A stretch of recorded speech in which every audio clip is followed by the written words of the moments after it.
Welcome to the ExecMBA podcast. I'm Brett Twitty, Director of Admissions for the Executive Formats of the Darden MBA, and you are listening to our 15th episode. This is also the last episode we'll do for 2017, so I wanted to begin with a big thank you. Thanks for listening. Hopefully you found the podcast helpful as you sought to learn more about Darden's executive formats over these past few months, and we'll have a lot more content coming in 2018, so stay tuned. But thank you, and hope you have a very happy holiday season. We'll be taking a break on the podcast. Hopefully you will be as well. So on this episode, I'd like to return to a topic we've explored on a few episodes already in the infancy of the ExecMBA podcast, specifically entrepreneurship. So as you know, we think that there's a natural fit between entrepreneurship and how students learn and are encouraged to think within our program. And so I recently sat down with Corbin Norman, a GEMBA format student in our class of 2018, who is an entrepreneur, a serial entrepreneur at that, to talk with him a little bit more about entrepreneurship, some of the things that he has been doing within his class to encourage his classmates to think about entrepreneurship and pursue their entrepreneurship ideas, but also just generally about his experience as a GEMBA format student. So without further ado, here's my interview with Corbin. Corbin, welcome to the podcast. No, Brett, thanks for having me. So we are in the process of having a series of conversations with executive format students about entrepreneurship. But before we get to that point, tell us a little bit more about who you are. Maybe a little bit about your background and what you do currently. Yeah, absolutely. So I'm originally from Jackson, Mississippi. Graduated Jackson State University with a degree in computer science and mathematics. Thereafter graduation, I moved to the Washington, D.C. area, where I actually went and studied system engineering at the University of Virginia. So I'm currently a Wahoo. And soon after graduation, I went into management consulting, worked there off and on about 3 to 4 years. But in late 2014, early 2015, I had the opportunity to start a media tech company called Quality TV.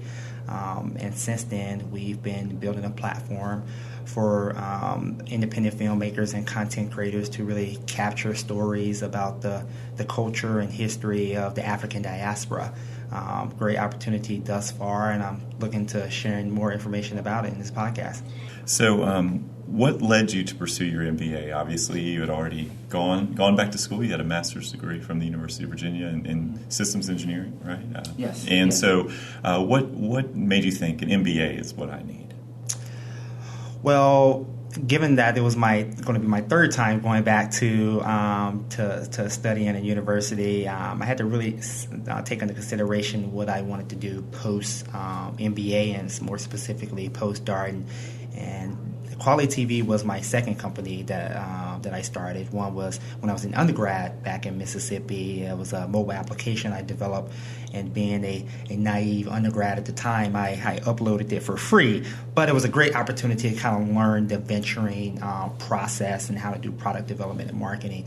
But it also gave me the opportunity to understand what are some voids that I had in my own personal skill set that I really wanted to touch up and understand.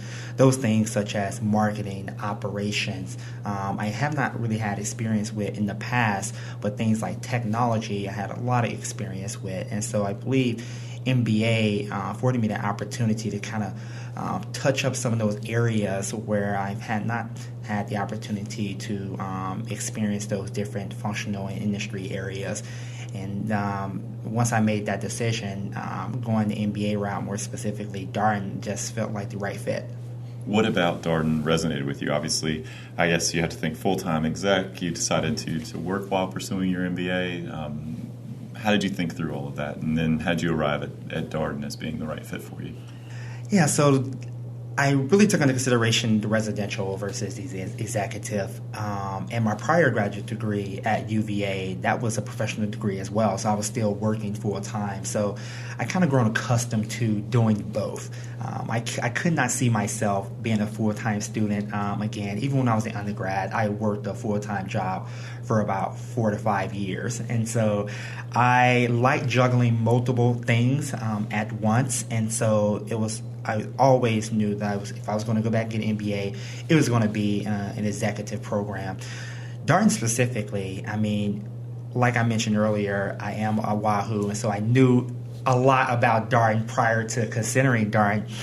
But the one thing that I do remember is that when I stepped foot on grounds, and a lot of my classes at Darden, actually, and when I stepped on grounds, I just felt like it was the right fit. The community-oriented atmosphere, I felt like I was always learning, whether I was in classroom, where I was like talking with students or people just around the Charlottesville area.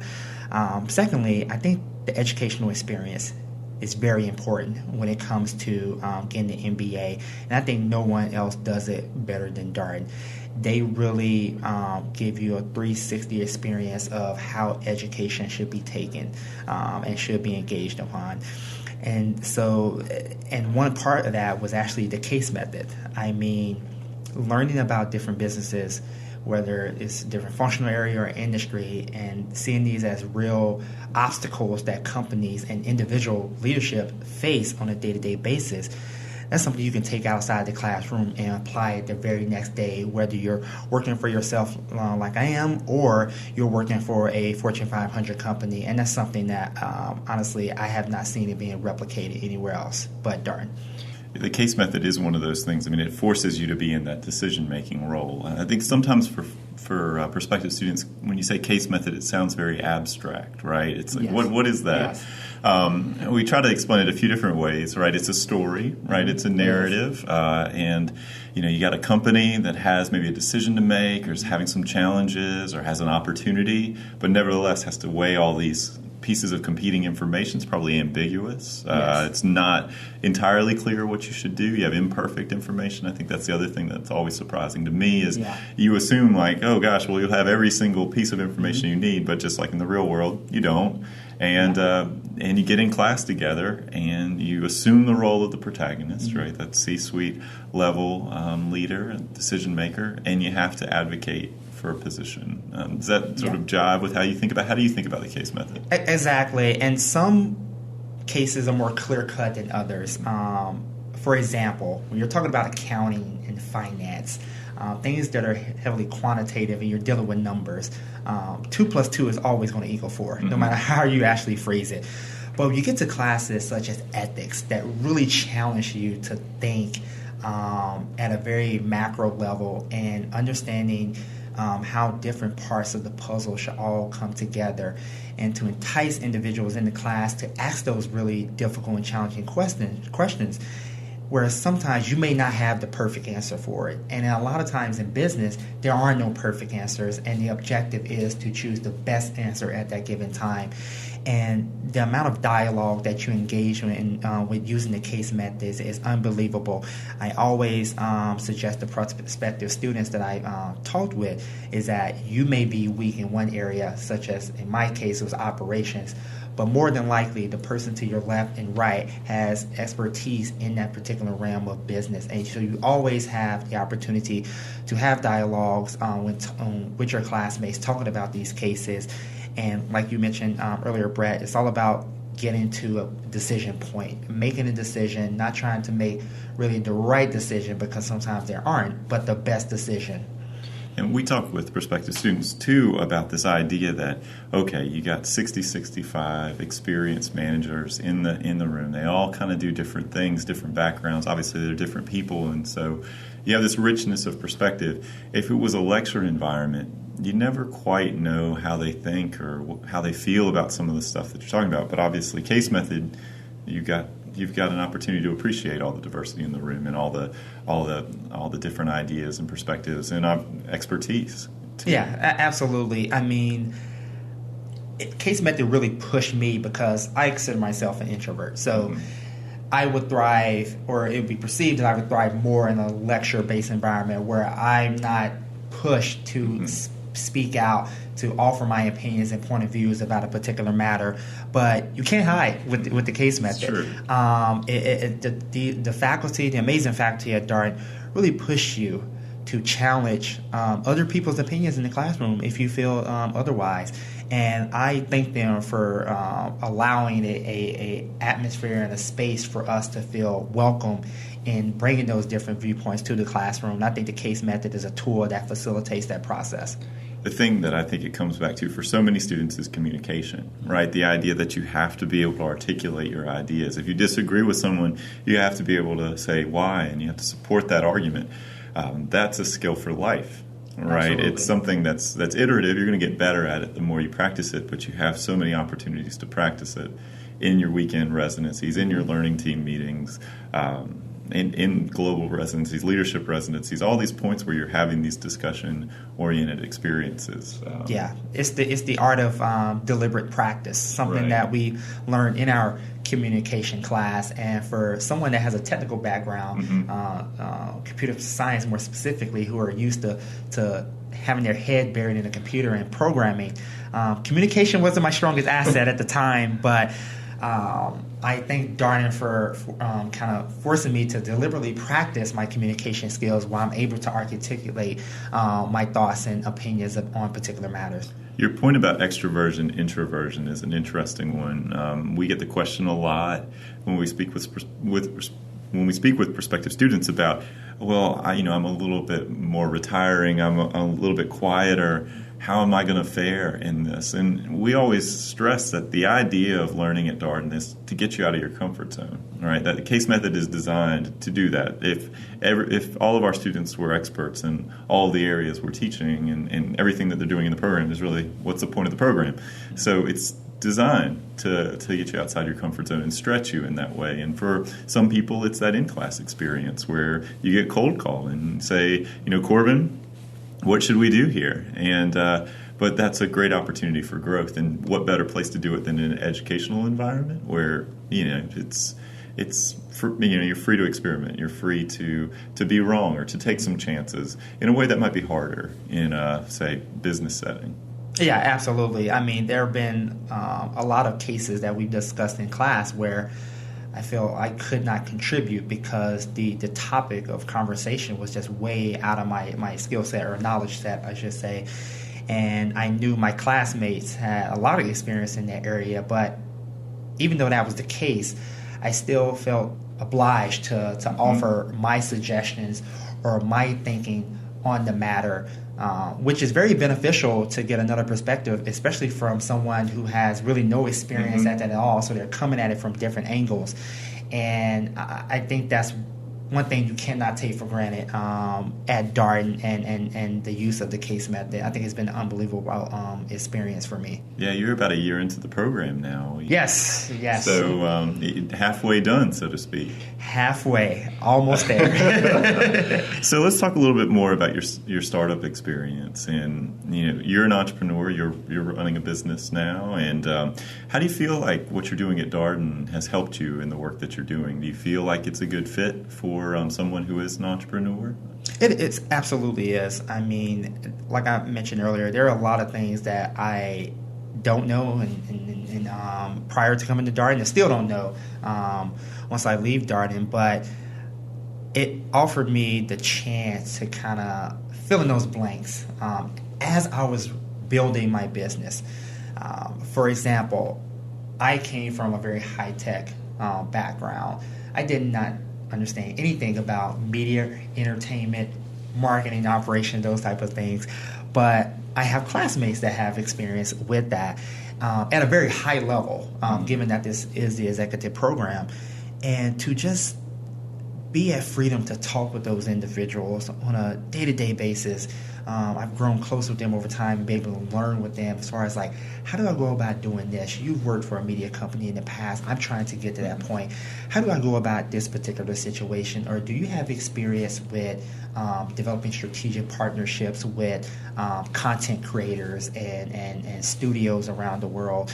Or in our case, Quality TV, we would like to think of ourselves as a global company where 60% of our content come from either Europe or Africa. Prior to coming to Darden, I haven't had any experience in those particular countries. But now I've had the opportunity to visit both of those those areas. And so Darden has allowed me the chance to just really go out there and say, how does business work in those respective countries? And more specifically, how do you see Quality TV, right, company, within those particular countries going forward? Wow. So that sounds like it intersects a lot with your experience as a global executive MBA student. So how did you decide that you wanted to do GEMBA? Was it knowing a little bit about, sort of where you saw your work going and its sort of international scope, the fact that, your content creators are in places like Europe and Africa, or was it the opportunity to go to 4 different locations and spend a week there? I mean, what resonated with you about GEMBA? I would say it's a little both. On the personal level, when I was younger, I never had the opportunity to visit outside of Mississippi, to be quite honest. I was always a Jackson, Mississippi person. Family was mainly brought up in Mississippi, so I never seen the world outside of those boundaries. And so having the opportunity to visit 4 particular locations as a part of the GEMBA program, I mean, it's something that I would never take for granted. And if I had the opportunity to do it over again, I would, because it just really opened my eyes to different cultures, different norms, talking to people of different beliefs and value systems.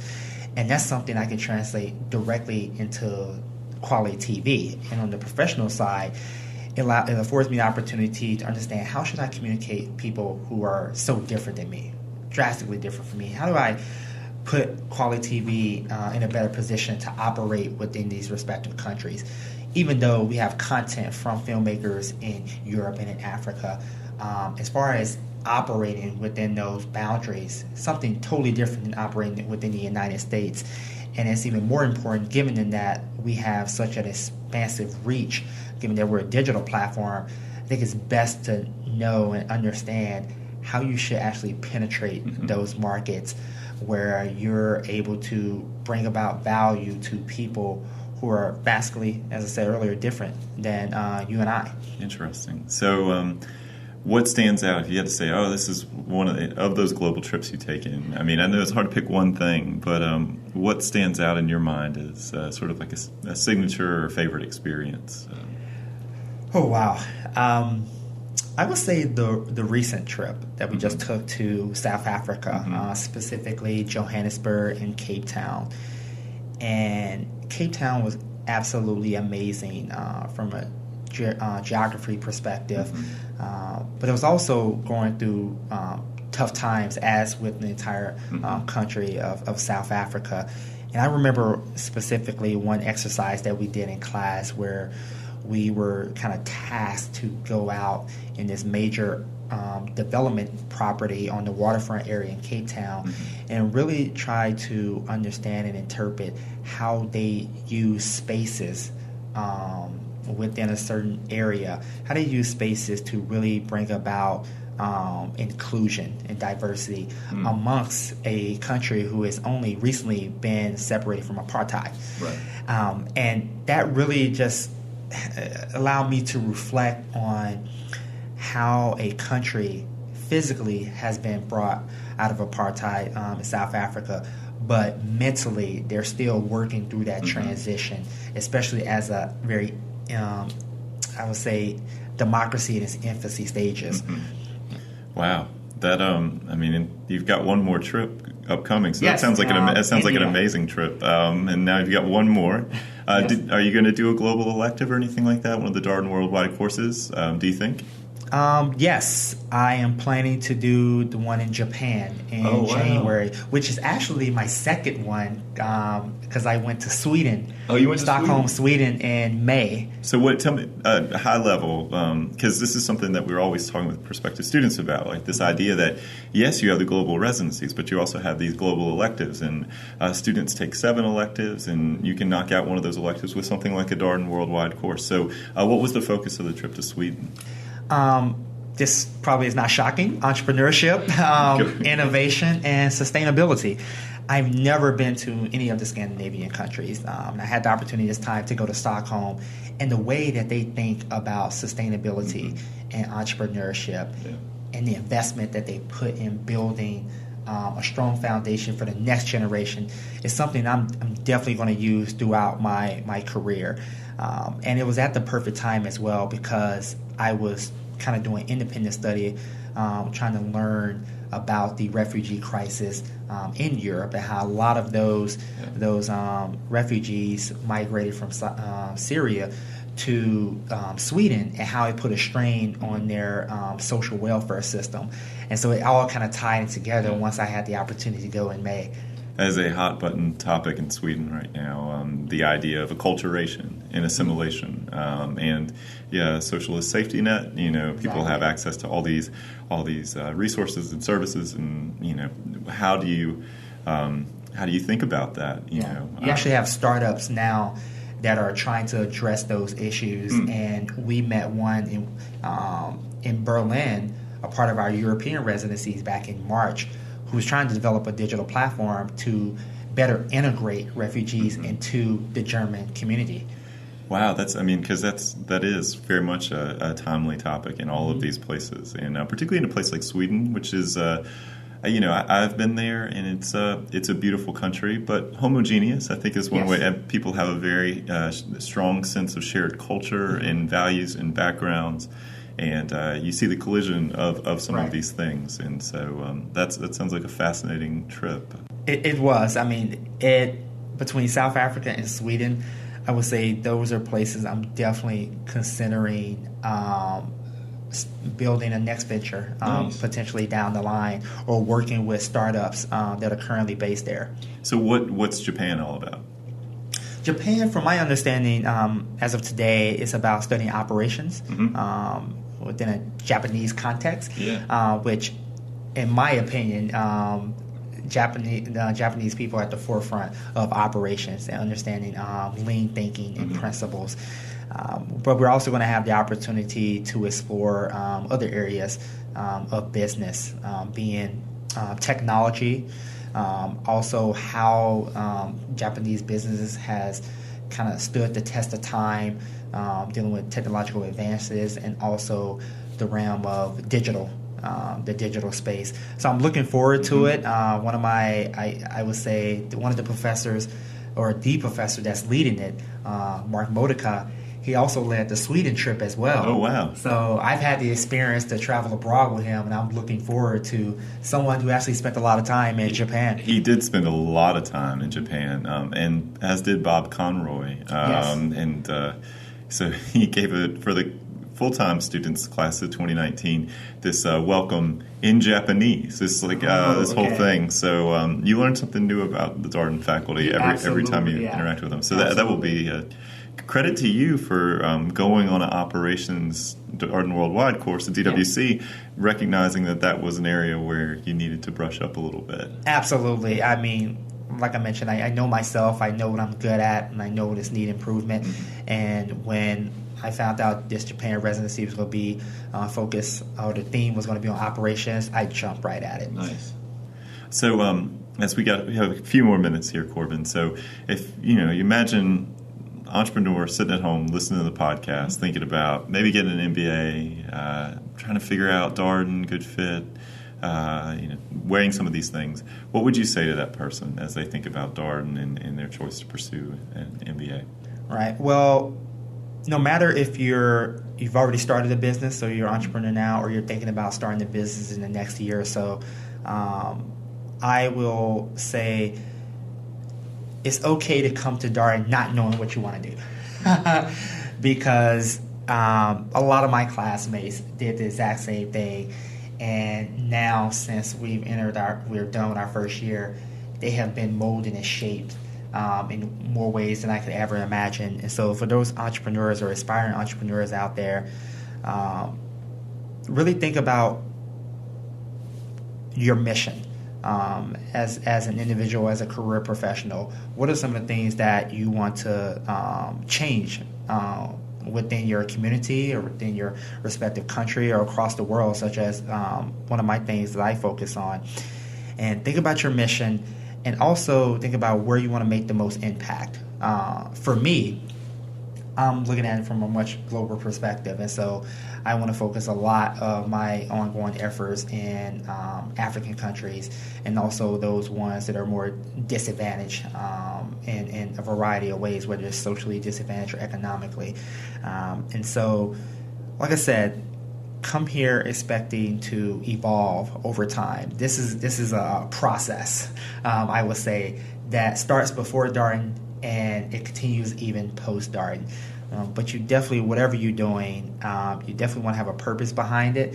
You definitely want to put your why to work, as we like to say at Darden, and you will learn more about that when you hopefully enroll in the executive program. But just have a purpose to whatever you're doing. That's why I believe I became an entrepreneur, because I saw a challenge out there. It was very mission based, and I was like, I'm going to go out there and I'm going to make inroads to try to tackle it. Well, Corbin, thank you for being here. Appreciate you taking time to join us on the podcast. And for those of you who are interested in knowing a little bit more about Corbin and what he does with our executive format students, his classmates. So Corbin is one of the founding members of our Black Executive MBA student organization, and he's also been very instrumental in facilitating conversations around entrepreneurship amongst his classmates. So be sure to check out the Discover Darden blog for additional interviews with Corbin about this organization he helped form, but also what he's doing to promote entrepreneurship within this class of 2018. So Corbin, thank you for being here. No, thank you for having me, Brett. Corbin Norman, a GEMBA format student in our class of 2018. As I noted at the outset of the podcast, thank you for listening. As always, we greatly appreciate it. If you have comments, suggestions, requests, anything you'd like for us to explore further here on the ExecMBA podcast, let us know. We're always open to suggestions. We can be reached by email at exec, that's EXECMBA at darden.virginia.edu. And of course, hope you have a very happy holiday.